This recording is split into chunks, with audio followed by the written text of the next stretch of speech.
રહ્યા છો ગુજરાતની એક એવી ચેનલ કે જે તમારા શહેરના પળે પળના સમાચારો તમારા સુધી પહોંચાડે છે। સ્વાગત છે આપનું A1 અભિક્રાઇમ ન્યૂઝમાં। હું છું એન્કર અર્પિતા પટેલ। પડવલામાં ખેડૂત પર થારગાડી ચડાવી જીવલેણ હુમલો। રાજકોટ જિલ્લાના ઉપલેટા તાલુકાના પડવલા ગામમાં એક ખેડૂત પર જૂની અદાવતમાં ફિલ્મી ઢબે જાનલેવા હુમલો કરવામાં આવ્યો છે।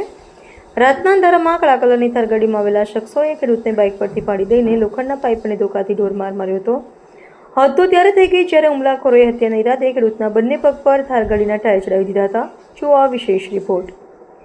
આખી ઘટનાની વિગતવાર વાત કરીએ તો ઉપલેટાના પડવલા ગામમાં માકડિયા શેરીમાં રહેતા અને ખેતી કરતા 44 વર્ષીય દીપેનભાઈ વિનોદભાઈ માકડિયા ગત તારીખ 30 માર્ચની રાત્રે આશરે 12 વાગ્યાની આસપાસ પોતાનું મોટરસાઇકલ લઈને ઘરે જઈ રહ્યા હતા। તે દરમિયાન ગાડીની પ્રાથમિક શાળા પાસે પહોંચતા જ પાછળથી પૂરપાટ આવતી એક કાળા કલરની થાર ગાડીએ તેમના બાઇકને જોરદાર ટક્કર મારી હતી। ટક્કર વાગતા જ દીપેનભાઈ નીચે પટકાયા હતા। તરત જ થાર ગાડીમાંથી પડવલા ગામના જ અલી મામદ તૈયબભાઈ શેઠા, તેનો દીકરો નોમન શેઠા અને અન્ય 3 અજાણ્યા શખ્સો લોખંડના પાઇપ અને બેઝબોલના ધોકા લઈને નીચે ઉતર્યા હતા।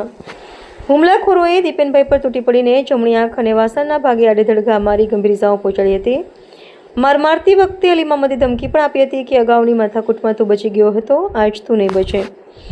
આટલેથી ન અટકતા આરોપી નોમને હત્યા કરવાની ઈરાદે ફરી થાર ગાડી ચલાવી હતી અને દીપેનભાઈના બંને પગ પર ગાડીના ટાયર ચડાવી દઈ ત્યાંથી નાસી છૂટ્યા હતા। રાડારાડી સાંભળીને પરિવારજનો દોડી આવ્યા હતા અને ઈજાગ્રસ્ત દીપેનભાઈને તાત્કાલિક ભાયાવદર સરકારી હોસ્પિટલ અને ત્યારબાદ વધુ સારવાર અર્થે ઉપલેટાની કૃષ્ણા હોસ્પિટલમાં દાખલ કરવામાં આવ્યા છે। ઈજાગ્રસ્ત ખેડૂત દીપેનભાઈને હોસ્પિટલના બિછાનેથી એક વિડીયો જાહેર કરી પ્રશાસન પાસે ન્યાયની માંગ કરી છે। પોલીસ ફરિયાદ મુજબ આ જીવલેણ હુમલા પાછળનું કારણ આજથી 6 વર્ષ પહેલાં થયેલો એક ઝઘડો અને બંદૂક હોવાનું સામે આવ્યું છે। હાલ ભાયાવદર પોલીસે અલી મામદ શેઠા નામના શેઠા અને અન્ય 3 અજાણ્યા શખ્સો વિરુદ્ધ હત્યાનો પ્રયાસની વિવિધ કલમો હેઠળ ફરિયાદ નોંધાવવા પામી છે। રિપોર્ટર ફિરોઝ ચુનેજા, ધોરાઈ। મારું નામ દીપેનભાઈ વિનોદભાઈ માકડિયા, ગામ પડવલા। હવે મારી ઉપર એટેક થયો તો એમાં વિગત એવી હતી કે રાતના 12 વાગે હું આદમ ઉમર ભંભિયાની ઘરેથી આવતો હતો મારો હિસાબ કરીને, તો મારી ઘરે જતો હતો। ત્યાં એની ઘરેથી 100 મીટર 150 મીટર ચાલતા મારી પાછળ ફૂલ સ્પીડમાં થાર આવી અને મને બાઇકમાં એક્સિડન્ટ કરીને પછાડી દીધો। તો હું બેઠો થાવ એની પહેલા 6 થી 7 લોકોએ પાઇપ અને ધોકા દ્વારા મારી ઉપર હુમલો કરી દીધો।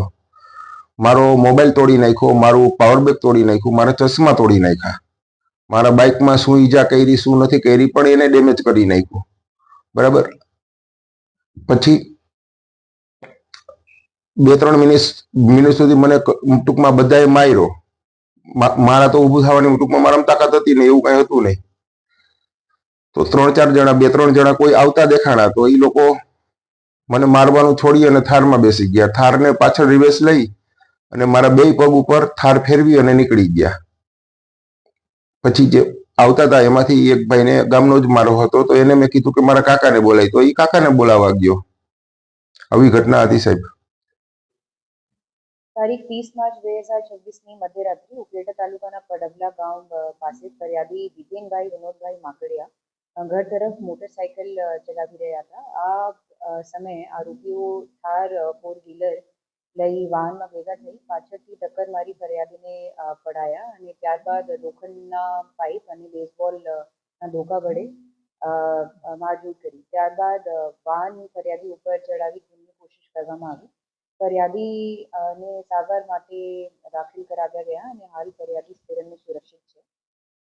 એમાં પોલીસ દ્વારા BNS ની કલમ 109A એટલે કે અટેમ્પ્ટ ટુ મર્ડર રજીસ્ટર કરવામાં આવી છે। ફરિયાદી અને મુખ્ય આરોપી વચ્ચે 6 વર્ષે પૂર્વે ઝઘડો થયો હતો અને તે ખરાશ રાખી ગેરકાયદેસર ટોળું બનાવી ચોક્કસ આયોજન સાથે આ ઘટના અંજામ આપવામાં આવી। એમાં જે મુખ્ય આરોપી છે એનું નામ છે અલી મામદ તૈયબભાઈ શેઠા, જેના ઉપર અગાઉ પણ ગંભીર ગુના નોંધવામાં આવ્યા છે। બીજું છે નોમનભાઈ અલી મામદ શેઠા, બંને પડવલાના રહેવાસી અને સાથેના અમુક લોકો જેની પોલીસ દ્વારા અટક કરવામાં આવી છે બીજા, એમાં છે અયાન મુસ્તાક વડોદવાલા તથા અલ્તાફ ગુલ મામદ શેઠા અને એક કાયદાના સંઘર્ષમાં હતો બાલકિશોર।